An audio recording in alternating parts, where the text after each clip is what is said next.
देखिए, राजस्थान की जनता की सच्चाई आपने देखी, खुद आगे बढ़कर कितनी योजनाओं की तारीफ हो रही है। और भारतीय जनता पार्टी के नेताओं के जो बोल बिगड़े हैं उसका कारण ये है कि पॉपुलर स्कीम्स की जनता में चर्चा है, लोग दुआ दे रहे हैं कि कांग्रेस की गहलोत सरकार का जो काम है बोलने लगा है। घर घर से जब दुआ आने लगे, आप बात मानकर चलना, दवा से ज़्यादा दुआ काम करती है। इस वक्त कांग्रेस की सरकार के साथ राजस्थान की जनता की दुआ चल रही है। किसी को पालनहार योजना का लाभ मिल रहा है, किसी को पेंशन योजना का लाभ मिल रहा है, किसी को स्कूटी मिल रही है, किसी की आंख में चमक है, 100 यूनिट तक बिजली फ्री हो गई है, लोगों को फ्री गेहूं मिल रहा है, ये भी कांग्रेस की स्कीम है। रोडवेज की बस में बच्चे जाते हैं एग्जाम देने तो फ्री में जाते हैं। तो सारा काम हमारा बोलने लगा। इसीलिए भारतीय जनता पार्टी के नेता अपनी उपलब्धियां नहीं बताते, अपने काम नहीं बताते, महंगाई पर नहीं बोलते। बीजेपी के नेता सिर्फ कांग्रेस पर झूठे आरोप लगाकर राजस्थान की राजनीति में अपनी जगह बनाना चाहते हैं। राजस्थान की जनता समझदार है, एक एक घर में हमारी योजनाओं का, हमारी वेलफेयर की स्कीम का, डेवलपमेंट का लाभ पहुंचा है। इसलिए बीजेपी डरी हुई है, घबराई हुई है। अब बीजेपी ने एक नया हथकंडा अपना लिया कि भारतीय जनता पार्टी ने अब नया काम चालू कर दिया तो झूठे आरोप लगाओ, भ्रष्टाचार के आरोप लगाओ कांग्रेस के ऊपर। आप जो झूठे आरोप लगा रहे हैं उन आरोपों के तथ्य क्या, आपके पास कुछ है ही नहीं।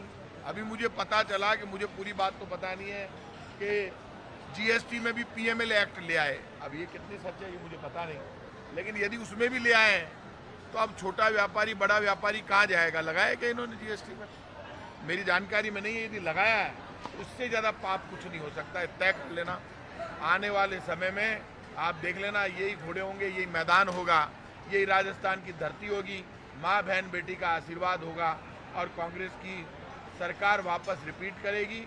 आज जिस तरह से मुख्यमंत्री जी को आशीर्वाद दिया है लोगों ने एक एक स्कीम के लिए, उस आशीर्वाद ने ये साबित कर दिया। कई महिलाएं तो रोने लग गई। उन्होंने कहा मुख्यमंत्री जी से कि आपकी जो योजनाएं, इसी से हमारे परिवार की ताकत बढ़ी है, हमारे परिवार के बच्चे पढ़ रहे हैं। तो हमारी योजनाएं तो आगे बढ़कर बोल रही है। बीजेपी की कौन सी स्कीम है बीजेपी को बताना चाहिए, केंद्र सरकार को बताना चाहिए। मैंने कई बार इनके नेताओं को चुनौती दी, आप में दम है तो एक स्कीम बता दो भारत सरकार की जो डायरेक्ट रिलीफ दे रही हो जनता को। सारी स्कीम कांग्रेस की है। ये पूरे देश में भी जो योजनाएं लागू हुई है, फ्री गेहूं कौन दे रहा है? फ्री गेहूं कांग्रेस की सरकार की देन है। ये नरेगा कौन लाया? कांग्रेस सरकार लेकर आई। राइट टू एजुकेशन फ्री में बड़ी स्कूलों में बच्चों को पढ़ाने का काम हमने शुरू किया। अब राजस्थान में हमने यहाँ तक कर दिया कि जो आरटीई में बच्चे पढ़ रहे थे 8वीं तक, उनका 9वीं से लेकर 12वीं तक का खर्चा राजस्थान की सरकार उठाएगी। तो हमारी योजनाएं एक्सीलेंट है।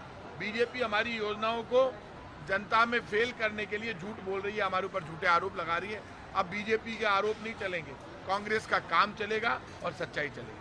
सर, कार्यकारिणी बन गई है और अब नई जिलाध्यक्ष भी बन गई है, अच्छे से काम होगा संगठन। कार्यकारिणी बन गई है तो ये तो एक निरंतर प्रक्रिया है, रेगुलर एक्टिविटीज में आता है। तो अब इस वक्त इलेक्शन मोड शुरू हो गया, आर पार की लड़ाई है और जबरदस्त संघर्ष बीजेपी कांग्रेस के बीच में है। लेकिन कांग्रेस की वर्किंग स्टाइल से बीजेपी डरी हुई है, क्योंकि हमें जनता का समर्थन आगे बढ़कर मिल रहा है। और जो हमारे सरकार की योजनाओं का जिन्होंने लाभ उठाया वो जानते हैं कि बीजेपी के प्रदेश अध्यक्ष और विपक्ष के नेता ने ये कहा है राजस्थान की जनता से कि यदि गलती से भी बीजेपी की सरकार बन गई तो जितना पेंशन योजना, फ्री बिजली योजना, फ्री दवा योजना, ये सब बीजेपी बंद कर देगी। ये तो बीजेपी के नेता खुद कह रहे हैं कि लोगों को सावधान रहना चाहिए। यदि राजस्थान में हर चेहरे पर हंसी चाहिए, आंखों में चमक चाहिए, नौजवान को रोजगार चाहिए और कांग्रेस की ये सब योजनाएं चलती रहे, तो इसके लिए आपको कांग्रेस को जिताना होगा। कांग्रेस जीतेगी तब ये योजनाएं चलेगी, नहीं तो बीजेपी के नेता तो कह रहे हैं यदि हम जीत गए तो योजनाएं बंद कर देंगे। तो जनता जानती है, तो जनता हमारे साथ है।